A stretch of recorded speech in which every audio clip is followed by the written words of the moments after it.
Hey guys, welcome back to my channel. কেমন আছো তোমরা সবাই? আশা করছি সবাই খুব ভালো আছো। তো আজকে একটা নতুন ব্লগে তোমাদের ওয়েলকাম। আজকে আমি যাব হচ্ছে চন্দননগর জলশ্রীতে। তো এখন আমি পুরোপুরি রেডি হইনি, তো হাফ রেডি হয়ে আছি, পুরো রেডি হয়নি। তারপর আবার তোমাদের সাথে ওখানে গিয়ে দেখা হচ্ছে। তাহলে পুরো ব্লগটা কন্টিনিউ করো, আশা করছি তোমাদের খুব ভালো লাগবে।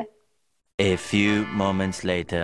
এখন কিন্তু আমি চলে এসেছি চন্দননগরে, আর এসেই চলেছি জলশ্রীতে। তাহলে চলো প্রথমেই ঢুকেই তোমাদের সাথে অ্যাম্বিয়েন্সটা শেয়ার করি যে এখানকার অ্যাম্বিয়েন্স কত সুন্দর। আর প্রথমেই তোমরা দেখে নাও যে এখানে কিন্তু পুরো গঙ্গা নদীর মধ্যেই রয়েছে এই রেস্টুরেন্টটা, আর খুব সুন্দরভাবে কিন্তু ডেকোরেশন করা।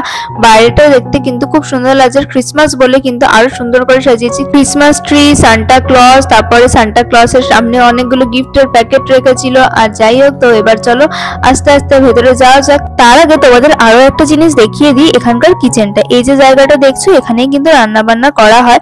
তাহলে চলো এবার ভেতরে যাওয়া যাক। আর এখানে হচ্ছে সিটিং এরিয়া, যখন অনেক লোক হয়ে যায় তখন এখানে বসে কিন্তু তোমরা ওয়েট করতে পারবে, আর এখানে অনেক ফটো তুলতে পারবে। এখন কিন্তু আমরা ভেতরে চলে এসেছি, আর দেখো খুব সুন্দরভাবে কিন্তু ডেকোরেশন করা, আর এখান থেকে গঙ্গার ভিউটা খুব সুন্দর পাওয়া যায়। তোমাদের আরো একটা কথা বলে রাখি, এখানে কিন্তু মেনু কার্ড হাতে পাবে না, এখানে তোমাদের মেনু কার্ড স্ক্যান করে আনতে হবে। তো এখানে যে কিউআর কোডটা দেখলে, তো ওখানেই স্ক্যান করবে, তারপরে তোমরা ফোনের মধ্যে দেখতে পেয়ে যাবে যে কি কি মেনু অ্যাভেলেবেল রয়েছে। তো এখন আমরা অর্ডার দিয়ে বসে রয়েছি।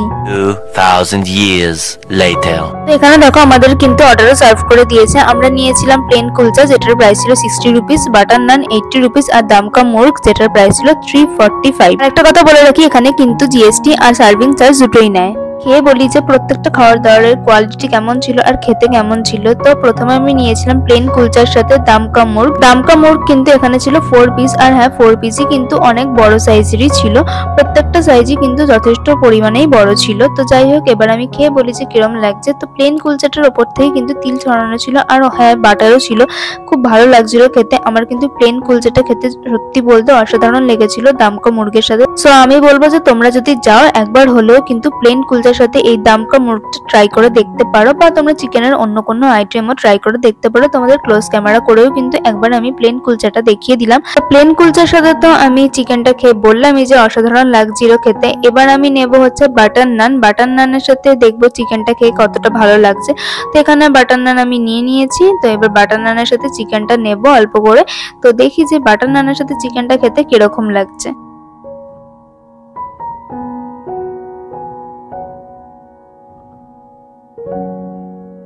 প্রথমেই বলে রাখি, বাটার নানের কিন্তু প্রচুর পরিমাণে বাটার দেওয়া ছিল। তো বাটার নানের সাথে চিকেনটা খেতেও ভালো লাগছিল, কিন্তু আমার প্লেন কুলচার সাথে বেশি ভালো লেগেছে খেতে হচ্ছে দামকা মুর্গ। মানে প্লেন কুলচাটা আমার বেশি ভালো লেগেছে। নান তো দেখো আমরা হামেশাই খেয়ে থাকি, বাট কুলচার টেস্টটা কিন্তু খুব সুন্দর ছিল। তো তোমরা গিয়ে একবার কুলচাটাও ট্রাই করতে পারো। তোমরা যারা যারা বাটার নান পছন্দ করো তারা গিয়ে কিন্তু বাটার নানও ট্রাই করতে পারো। তো তোমাদের একবার আমি আর একটা চিকেনের পিসের সাইজও দেখিয়ে দিলাম, যে তোমরা হয়তো খেয়াল করেছো। এই চিকেনের সাইজটাও যথেষ্ট বড় ছিল। তো এখন আমাদের খাওয়া দাওয়া কমপ্লিট।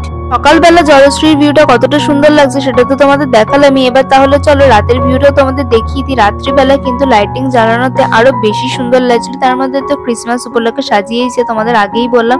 তো তোমরা কিন্তু বাইরে বসেও ডিনার বা লাঞ্চ করতে পারো। তাহলে তোমরা জলশ্রীর রাতের ভিউটা দেখো, আর আমি তোমাদের বলে দিই যে তোমরা কিভাবে জলশ্রীতে আসতে পারবে। জগদ্দল ঘাট পার করেই তোমরা পেয়ে যাবে চন্দননগর ঘাট, আর স্ট্যান্ডের দিকে দুপা হেঁটে এলেই তোমরা পেয়ে যাবে Jalashree restaurant. A few moments later. তো এখন আমাদের খাওয়া দাওয়া হয়ে গেছে, এবার আমরা বেরোবো। তো বেরিয়ে কিন্তু আরো একটা জায়গায় যাব, মানে আজকে তনিমাদের বাড়ি ইনভিটেশন আছে, ওর বার্থডে হয়ে গেছে। তো আজকে আর কি খাওয়া দাওয়া করাবে, ও ট্রিট দেবে, তো সেখানেই যাব। তাহলে চলো ওটাও তোমাদের সাথে শেয়ার করবো এই ব্লগেই। মানে চন্দননগর স্ট্যান্ডটা ঘুরবো, কারণ চন্দননগর তো খুব একটা আসা হয় না। তো আজকে যখন এসছি তাহলে চন্দননগর স্ট্যান্ডটা একটু ঘুরে নিয়ে তারপরেই বেরোবো। এখন আমাদের স্ট্যান্ডে ঘোরাঘুরি হয়ে গেছে, তো এখন আমরা হেঁটে হেঁটে গাড়ির দিকেই যাচ্ছি। তো এরপরে চলো তাহলে বাড়ির দিকে যাওয়া যাক। এখানে আমি তনিমার জন্য গিফট নিয়ে চলে যাচ্ছিলাম ওর বাড়িতে। যাওয়ার সাথে সাথে আমাদের একটা পনির প্যাসেঞ্জার দিয়েছিল, তারপরে কফি দিয়েছিল, আর দেন এখানে তনিমা কাটছিল cake. Happy birthday to you.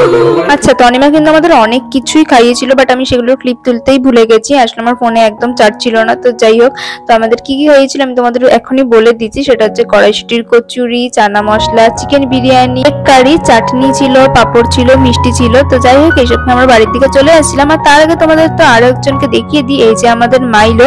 তোমরা তো মিনি ব্লগে মাইলোকে অনেকবারই দেখেছো, এখন মাইলো কিন্তু অনেকটাই বড় হয়ে গেছে। তো এই দেখো আরেকবার তোমরা মাইলোকে দেখে নাও।